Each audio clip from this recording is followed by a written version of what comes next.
Halo semua, bertemu lagi dengan saya Melia Maharani Asnur, mahasiswa Prodi Ilmu Hubungan Internasional kelas A 2018. Kali ini kita bertemu lagi dengan video isu global part 3.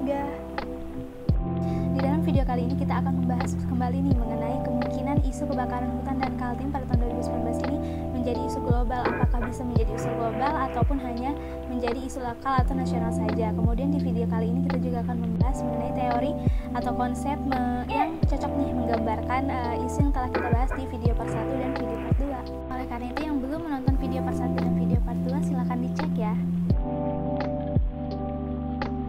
Tanpa berlama-lama lagi langsung saja kita ke inti videonya. Let's check this out.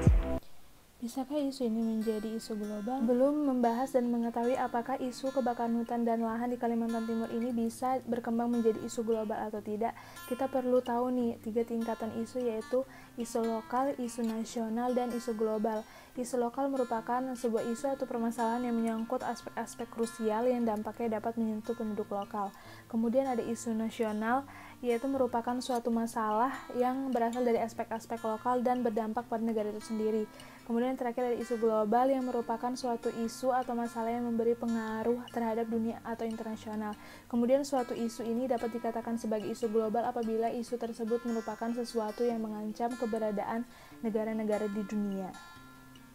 Lantas, apakah isu lingkungan mengenai karhutla di Kalimantan Timur saat ini bisa menjadi isu global?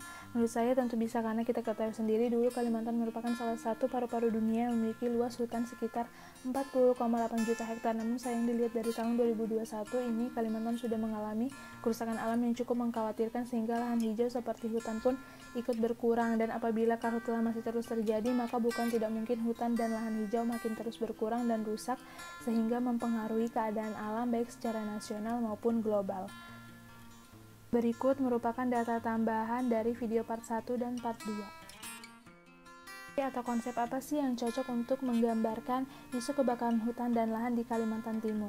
Yang digunakan kali ini yaitu environmental security atau keamanan lingkungan. Menurut J. Zurlini and F. Mueller pada tahun 2008, tinjauan komprehensif menunjukkan bahwa bidang keamanan lingkungan mengamati lingkungan merupakan suatu masalah yang paling tradisional, dan unsur keamanan merupakan dimensi terpenting dari perdamaian, keamanan nasional, dan terkait hak asasi manusia, di mana saat ini keamanan lingkungan diperlukan untuk ketahanan nasional yang meliputi dinamika atau keterkaitan antara manusia dan sumber daya alam.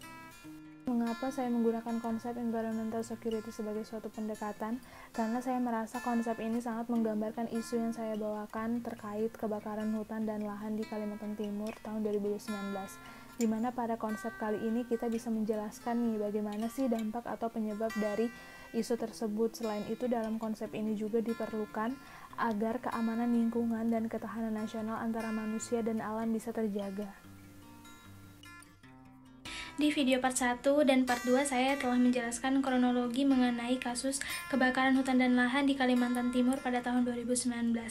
Meskipun begitu, saya mengakui masih banyak kekurangan yang terdapat di kedua video tersebut.